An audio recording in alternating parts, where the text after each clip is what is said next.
അസ്സലാമു അലൈക്കും വറഹ്മത്തുള്ളാഹി. പ്രിയപ്പെട്ട ഭാര്യയുടെ മയ്യത്ത് നമസ്കരിക്കാൻ വേണ്ടി തയ്യാറെടുക്കുന്നതിനിടയിൽ ഭർത്താവ് കുഴഞ്ഞു വീണു മരിക്കുന്നു. കഴിഞ്ഞ ദിവസം ചൊവ്വാഴ്ച കാലത്താണ് റംല എന്ന് പറയുന്ന സഹോദരി മലപ്പുറത്ത് 62 വയസ്സാണ് അവർക്കുള്ളത്. അവർ ഈ ലോകത്തിനോട് വിട പറഞ്ഞു. ഒരു 10:30 മണിയാകുമ്പോൾ അവരുടെ മയ്യത്ത് നമസ്കരിക്കാൻ വേണ്ടിയിട്ട് എല്ലാവരും റെഡിയായി. ആ മയ്യത്തിന് നേതൃത്വം കൊടുക്കുവാൻ വേണ്ടി അവരുടെ പ്രിയപ്പെട്ട ഭർത്താവ് മൊയ്തീൻ സാഹിബ് മുന്നോട്ട് വരുന്നു. അതിനിടയിൽ മൊയ്തീൻ സാഹിബ് കുഴഞ്ഞു വീണ് ആ പള്ളിയിൽ. ഉടനെ തന്നെ അവരെ ഹോസ്പിറ്റലിലേക്ക് മാറ്റിയെങ്കിലും മൊയ്തീൻ സാഹിബും ആ പ്രിയപ്പെട്ട ഭാര്യയോടുകൂടി ഈ ലോകത്തിനോട് വിട പറഞ്ഞു. എൻ്റെ പ്രിയപ്പെട്ടവരെ, ആ ഒരു സന്ദർഭം നമ്മളൊന്ന് നോക്കേണ്ടതാണ്.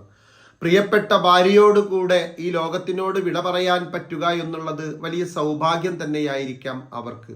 പക്ഷേ ആ പ്രിയപ്പെട്ട മൊയ്തീൻ സാഹിബിൻ്റെയും റംലയുടെയും മക്കളുടെ അവസ്ഥ, ഉമ്മയുടെ മയ്യത്ത് നമസ്കാരത്തിന് വേണ്ടി പള്ളിയിൽ വന്ന സമയത്ത് ഉപ്പ മയ്യത്ത് നമസ്കാരത്തിന് നേതൃത്വം കൊടുക്കുന്നു. പ്രിയപ്പെട്ട ഉമ്മ അവിടെ ഈ ലോകത്തിനോട് വിട പറഞ്ഞു കിടക്കുന്നു.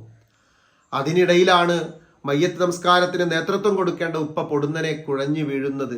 ഉപ്പയെ ഹോസ്പിറ്റലിലേക്ക് മാറ്റുന്നതിനിടയിൽ മകൻ സാലിമാണ് മയ്യത്ത് നമസ്കാരത്തിന് നേതൃത്വം കൊടുക്കുന്നത്. മയ്യത്ത് നമസ്കാരം കഴിഞ്ഞതിന് ശേഷം ആ പ്രിയപ്പെട്ട മകന്റെ ചെവിയിൽ എത്തുന്ന വാർത്ത ഉപ്പയും ഈ ലോകത്തിനോട് വിട പറഞ്ഞു എന്നുള്ളതാണ്. അള്ളാഹുവിൻ്റെ ആ ഒരു തീരുമാനം എപ്പോ ആർക്ക് എങ്ങനെ വരും എന്നുള്ളത് യാതൊരു അറിവുമില്ല. എപ്പോഴും പ്രതീക്ഷിക്കാവുന്നതാണ് മരണം. പക്ഷെ നമ്മുടെ മുന്നിലെത്തുന്ന പല വാർത്തകൾ, പല സംഭവങ്ങൾ നമുക്ക് വല്ലാതെ ചിന്ത നൽകുന്നതാണ്. അതേപോലെ തന്നെ നമ്മുടെ കുടുംബങ്ങളിലേക്കും മറ്റും വല്ലാതെ ഓർമ്മകൾ നൽകുന്നതാണ്. ഇവിടെ മയ്യത്ത് നമസ്കരിക്കാൻ വേണ്ടി തൻ്റെ പ്രിയപ്പെട്ട ഭാര്യയുടെ മയ്യത്ത് നമസ്കാരം നിർവഹിക്കാൻ വേണ്ടി മൊയ്തീൻ സാഹിബ് മുന്നോട്ട് വരുമ്പോൾ അദ്ദേഹം അവിടെ കുഴഞ്ഞു വീഴുക എന്ന് പറയുമ്പോൾ എത്രമാത്രം ആ പ്രിയപ്പെട്ട ഭാര്യയെ അദ്ദേഹം സ്നേഹിച്ചിട്ടുണ്ടായിരിക്കും.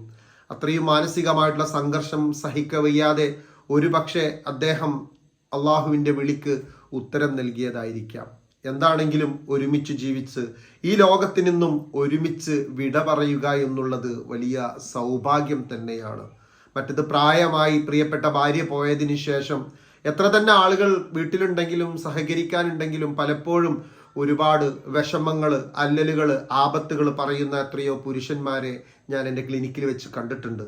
അവർ പറയും, സാറേ ഒരുപാട് ആളുകളുണ്ട്, പക്ഷേ എന്താണെങ്കിലും നമ്മുടെ ആ കൂടെ നിന്നിരുന്ന പ്രിയപ്പെട്ട ആ ഭാര്യ അത് വലിയൊരു സംഭവം തന്നെയായിരുന്നു. ചെറിയ ചെറിയ വിഷമങ്ങളിൽ ഞങ്ങൾ പരസ്പരം ദേഷ്യം പിടിക്കാറുണ്ട്, അല്ലെങ്കിൽ എന്തെങ്കിലുമൊക്കെ കുശുമ്പ് പറയാറുണ്ടെങ്കിലും അവർ പോയി കഴിഞ്ഞതിന് ശേഷം എൻ്റെ അവസ്ഥ വല്ലാത്തൊരു വിഷമമാണ്. ഇങ്ങനെ പറഞ്ഞ അല്ലെങ്കിൽ ഇങ്ങനെ പറയുന്ന ഒരുപാട് സുഹൃത്തുക്കളെ, ഉപ്പമാരെ എനിക്കറിയാം. പക്ഷെ അതിനൊന്നും കാത്തു നിൽക്കാതെ ചൊവ്വാഴ്ച കാലത്ത് 10:30 മണിക്ക് പ്രിയപ്പെട്ട തൻ്റെ ഭാര്യയുടെ മയ്യത്ത് നമസ്കാരത്തിന് നേതൃത്വം കൊടുക്കുന്നതിന് തൊട്ടു മുന്നേ ഈ ലോകത്തിനോട് വിട പറഞ്ഞ മൊയ്തീൻ സാഹിബിൻ്റെ മയ്യത്ത് അന്നേ ദിവസം വൈകുന്നേരം 4:30 മണിയാകുമ്പോഴേക്കും ആ പള്ളിയിൽ വെച്ച് ആളുകൾ നമസ്കരിക്കുകയാണ്.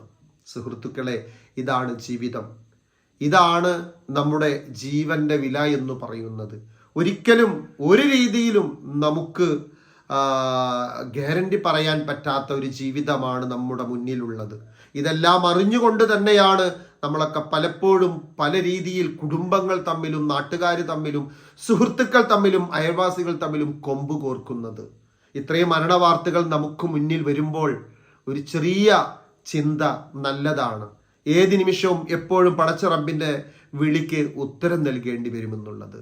ഒരുപക്ഷെ നമ്മൾ എന്തെങ്കിലും കർമ്മങ്ങൾ മുടങ്ങിയതിന്റെ പേരിൽ റബ്ബിനോട് മാപ്പ് ചോദിച്ചിട്ടുണ്ടെങ്കിൽ ആ തൗബ റബ്ബ് സ്വീകരിച്ചിട്ടുണ്ടെങ്കിൽ നമുക്ക് രക്ഷപ്പെട്ടേക്കാം.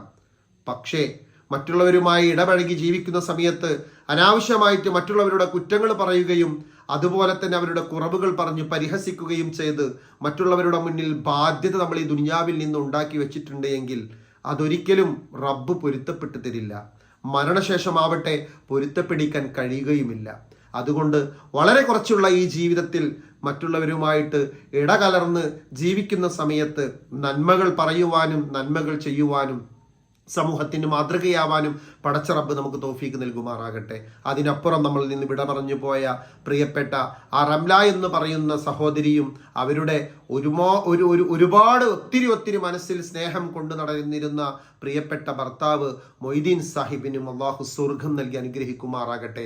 രണ്ടുപേരെയും ഇണക്കുരുവികളെ പോലെ ആ സ്വർഗത്തിൽ ഒരുമിച്ച് കൂട്ടുമാറാകട്ടെ നമുക്ക് ആത്മാർത്ഥമായി പ്രാർത്ഥിക്കാം.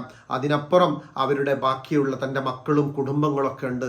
അവർക്കൊക്കെ അള്ളാഹു നല്ല ക്ഷമ നൽകുമാറാകട്ടെ എന്ന് പ്രാർത്ഥിക്കുവാനേ ഈ സമയത്ത് നമുക്ക് കഴിയുകയുള്ളൂ.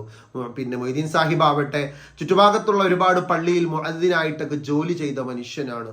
എന്താണെങ്കിലും ഭാഗ്യമുള്ള മനുഷ്യനാണ്. ഒരുപാട് പ്രിയപ്പെട്ട തൻ്റെ ഇണയെ, ജീവിത പങ്കാളിയെ നെഞ്ചോട് ചേർത്ത് വെച്ച മനുഷ്യനാണ്. അതുകൊണ്ടാണ് അവരുടെ വിയോഗത്തിന് ശേഷം അധികമൊന്നും സമയം ചിന്തിക്കുവാനോ അല്ലെങ്കിൽ മറ്റുള്ളവരുടെ അടുത്ത് പോയിരുന്ന് തൻ്റെ അസ്വസ്ഥതകൾ പറയുവാനോ അല്ലെങ്കിൽ ജീവിതത്തിൻ്റെ ബുദ്ധിമുട്ടുകൾ പറയുവാനോ സമയം കിട്ടാതെ അദ്ദേഹവും ഈ ലോകത്തിനോട് വിട പറഞ്ഞത്. ചെറിയ ദുഃഖങ്ങളും സങ്കടങ്ങളും തൻ്റെ കുടുംബത്തിനും കുട്ടികൾക്കും കൂട്ടുകാർക്കൊക്കെ ഉണ്ടാകുമെങ്കിലും അവർ രണ്ടുപേരും രക്ഷപ്പെട്ടവരാണ്. രക്ഷപ്പെട്ടവരായിട്ട് അള്ളാഹു സ്വീകരിക്കുമാറാകട്ടെ. ആമീൻ എന്ന് പ്രാർത്ഥിക്കുന്നു. ഓരോ മരണത്തിനും ഓരോ വാർത്തകൾക്ക് പിറകിലും നമ്മളെപ്പോലുള്ള മനുഷ്യന്മാർക്ക് ഒരുപാട് ചിന്തിക്കുവാനുണ്ട്, ഒരുപാട് മാറുവാനുണ്ട്. അള്ളാഹു തൗഫീക്ക് നൽകുമാറാകട്ടെ. ആമീൻ. അസ്സലാമു അലൈക്കും വറഹ്മത്തുള്ളാഹി വബറകാതുഹു.